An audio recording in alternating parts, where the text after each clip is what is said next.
I apologize in advance for shaky camera. I'm outside holding it again. Tripod still broken. Duct tape's not really working. It's a mix and match thing. Anyway, I'm seeing a lot of YouTubers. Oh wow! Hold on a moment. I don't. You guys can probably see this. So I'm sitting on my back deck, and hold up. There she goes. Isn't that beautiful? And now, recently I've noticed a lot of YouTubers, especially in my subscriptions, because it happens to be the kind of thing I'm interested in, is people are concerned about, what is it? Secret messages in things, duality messages in the media, messages in shows, things. One of the people I've recently been watching a fair bit of is the Knowledge Vault. She's got some rather interesting videos, but something that just seems to be, I've noticed, it just seems like the distraction is, well, that's all it is. It's a distraction. They're putting all these things in here to distract us or to weed us out. And I've got a few reasons about this because I've been thinking about this lately. So they're using distraction tactics to leave clues to events that don't always happen. So leave some, so assume that they may happen. Like an example would be 9/11. There were a lot of clues that 9/11 was going to happen. And so it did. But another one would be 2012 Olympics and Paralympics. There was a lot of clues. Looked like the Olympics were going to be bombed. It was going to be the start of World War III. Atomic bomb, chemical weapons, the works. Attack from Syria, an attack from Iran. All these things. Nothing happened. So, this is one of those instances where all of these clues, but nothing happens. But why? Is this to weed us out, to find out the people that are actually intellectually interested or, good at finding these things so that they can see, oh, look, you're going to cause a problem in the future. We're going to eliminate you. So, they're keeping tabs on us. Really. Or, they could be testing us, so they want to keep the smart people, rally us all up, they'll find a use for us in the future. But that kind of goes against the whole they want dumbed down human beings that just know how to operate the machines and not ask questions. So there could be that. Another is distraction tactics to keep us from learning a greater truth, and I would almost put consciousness, or December 21st 2012. This date is supposedly huge, with a potential it's freezing out here. Evolution of the human consciousness, a mass evolution.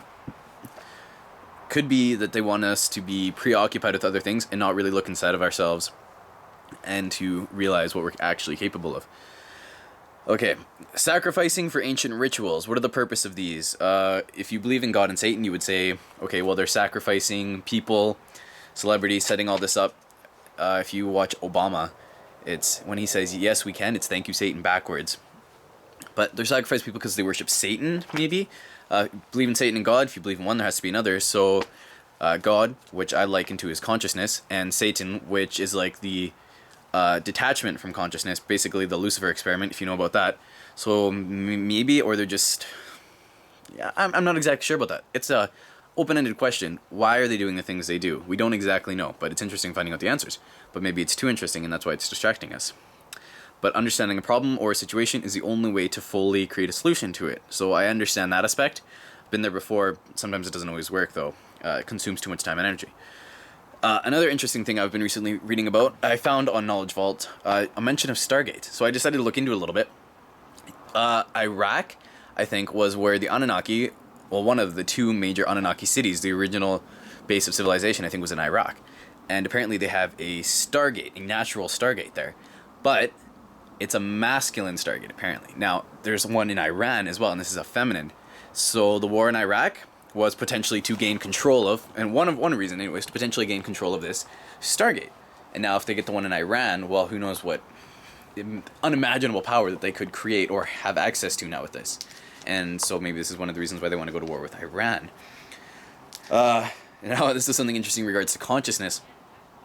Your heart beats out a electronic signal 100 times stronger than the brain, and a magnetic signal, or magnetic pulse, whatever, up to 5,000 times more powerful than your brain. Basically, your heart has the ability, through your emotions, to change the physical surroundings and your body and everything about. You can improve your health. You can change the world around you. If you have a negative beat or vibration, you will attract negative to you. If you have a positive vibration, you will attract positive things to you. It's interesting, eh?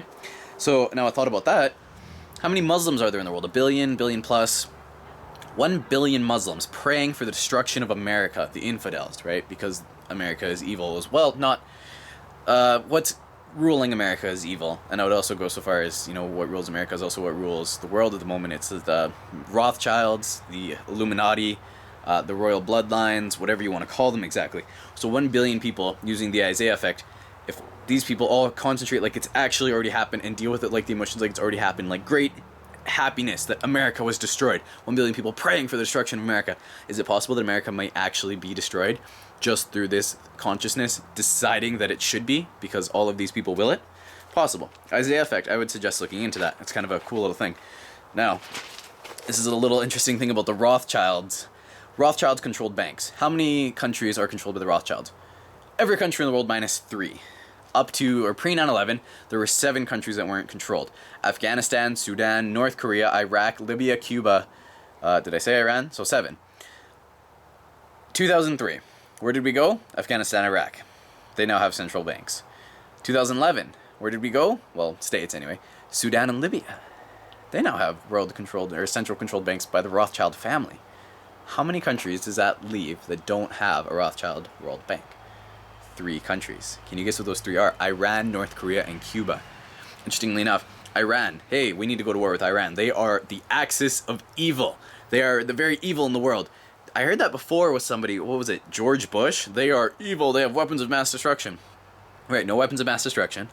And interesting thing, the leader of Iran, I can't remember his name now, the president, but he said, even if we did have a nuclear bomb, what would we do with it? 1 nuclear bomb could not stand up to the 5,000 that America has. Good point. Good point, man. But, you know, who controls the media? Rothschilds. What do the Rothschilds want? World banks.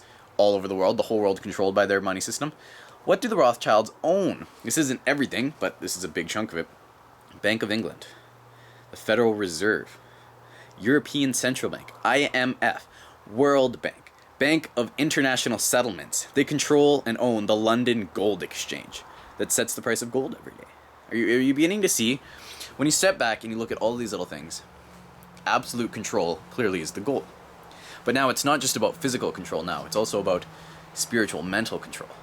Oh, this is interesting. Now, can we prevent, and this is what the whole point of this video is, can we prevent these things?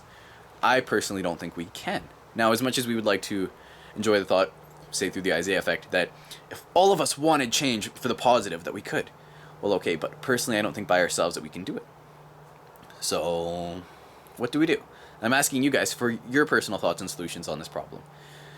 Consciousness does have the ability to create great things, but can we as a species actually save ourselves from absolute enslavement? Think about this. You use money, then you are now controlled. You are in a cage.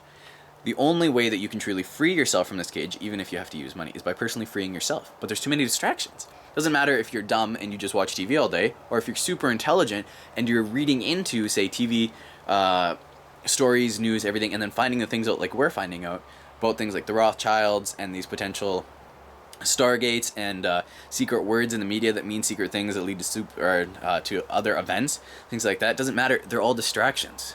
So they all fall under the same category. And so the dumb people are being distracted, the intelligent people are being distracted, the average people are too busy with everything else, so they're distracted. So can we actually change the future of what's going to come? Now, if we had a huge consciousness shift, if everyone suddenly shifted up and like, oh, suddenly money's worthless. Suddenly there's so much more to life than what's on my TV. Suddenly outside has color again. Suddenly life is real. There are more things. Suddenly knowledge becomes abundance. Light and peace become abundance. Then perhaps. So, again, I want to hear your thoughts. And to all of you who watch this video, you're all amazing humans. I'm glad you're all here. But it's not what's outside. It's not what you see that counts. It's what's on the inside. Us, our hearts, our souls, our energies. That's what really matters, and that's what we should be focusing our attention on.